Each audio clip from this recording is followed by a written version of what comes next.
बोलना पड़ा बीच में, क्योंकि अगर अनिरुद्धाचार्य की जगह ये बात और कोई बोलता तो मैं कतई नहीं बोलता। देखिए अनिरुद्धाचार्य जी इस समय टीवी पर छाए हुए हैं, लाखों लोग इनको सुन रहे हैं, तो ये तो यही समझेंगे ना कि अनिरुद्धाचार्य बोल रहे हैं। इसलिए आपके द्वारा कोई अपशब्द नहीं निकलना चाहिए। मैं आपसे व्यंजन करता हूँ, कभी कोई अनर्थ करना हो तो विचार करके करिए। भागवत जी के अष्टम स्कंद के 10वें अध्याय में लोग कहते हैं भागवत जी में राधा का नाम नहीं है, राधा का नाम नहीं है। ये लोग गलत कहते हैं, जो भी कहता है गलत कहते हैं। लिखा हुआ है, मैं आपको श्लोक दिखा रहा हूँ। भागवत जी के 8वें स्कंद के 10वें अध्याय में श्लोक नंबर 40 है, लिखा है उद्यतायुध दौरदंडई राधावंतो भटान मृधे।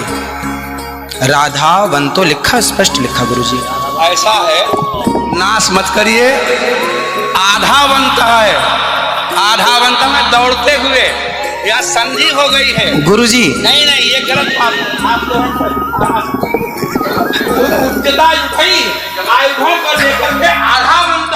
गुरुजी गुरुजी गुरुजी गुरुजी गुरुजी, हम तो आपके दास हैं, मत कीजिए ना। हमारे गुरुजी कहते हैं ना गुरुजी, इसका अर्थ तो सुन लीजिए, इसका अर्थ तो सुन लीजिए। आप जब राधा बता रहे हो, सुनिए सुनिए गुरुजी, इसका अर्थ है राधावंतो भटान मृधे। इसका अर्थ गुरुजी ने बताया हमें, गुरुजी ने, हमारे गुरुजी, कोई गुरुजी नहीं बता सकता। हमारे गुरुजी कहते हैं बिल्कुल नहीं बना सकते, क्योंकि जब आप राधा बनाओगे तो सर्गे कहाँ जाएंगे? गुरुजी उद्यतायुधई ही गुरुजी गुरुजी कहते हैं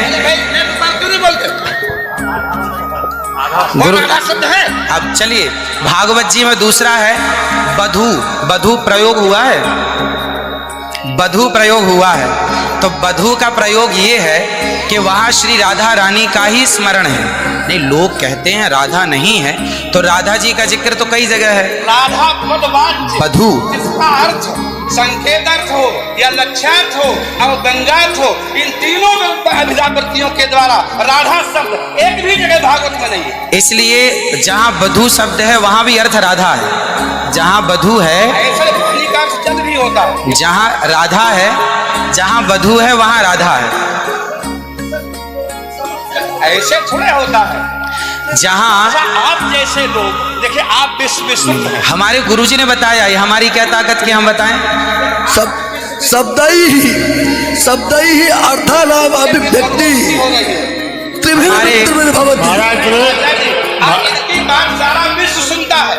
महाराज श्री हमारी बात 20 आदमी सुनते हैं। महाराज जी सारा विश्व, पूरे विश्व को सुनाते हैं। गुरुजी जो मेरे गुरुजी ने सिखाया वो मैं बोल रहा हूँ। सिखा ही नहीं सकते, आप अशुद्ध बोल रहे हैं बात। अभी श्री राधा और माधव जो राम नाम है, जो भागवत जी का अर्थ है। अब कोई पूछे कि राधा का अर्थ क्या है, तो राधा का अर्थ ही कृष्ण है, वो कृष्ण का अर्थ ही राधा है। तो राधा ही कृष्ण है और कृष्ण ही राधा है। कुल मिलाकर कहने का अर्थ ये है, गुरुजन ये कहते हैं कि प्रत्येक श्लोक कृष्ण है और प्रत्येक भागवत जी के 18,000 श्लोक, प्रत्येक श्लोक कृष्ण है और श्लोक का प्रत्येक अर्थ श्री राधा है। प्रत्येक श्लोक श्री कृष्ण है और श्लोक का प्रत्येक श्लोक का अर्थ श्री राधा है। तो ये सब भाव ही तो है, राधा ना वो भाव सब नहीं, भाव है। वो शब्दार्थ। भाव का भूखा हूं मैं, भाव ही एक सार है, और भाव से भजले मुझे तो भव से बेड़ा पार है। सभी विद्वानों के चरणों में दास का बारंबार नमन। सबको जय श्रीमन नारायण, जय श्री कृष्ण। 2 मिनट कीर्तन कर ले। 1 मिनट रुको, मैं सबसे क्षमा मांगता हूँ।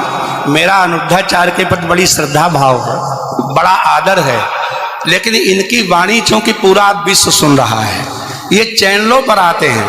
भाव जगत में हम कुछ भी कहें, लेकिन जब हम ये कहते हैं ये शब्द में लिखा है, तो वहां पर शब्द और अर्थ का संयोग, क्योंकि गिरा अर्थ जल शब्द बोध्यो व्यनक्ति अर्था शब्दोप्यर्थांतराश्रय एकत्व व्यंजकत्वे तद अन्य से सहकारिता।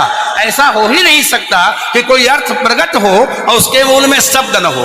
वहां संधि है, मतलब आयुध ही आयुधों से, मतलब आयुधों से युक्त हो, माने गदा तलवार तीर लेकर के वो राक्षस आधा वन का दौड़े मारने के लिए। शुद्ध यही अर्थ है। किसी अभिधा से, किसी लक्षणा से, लक्षणा तब होती है जब मुख्यार्थ का बाद हो।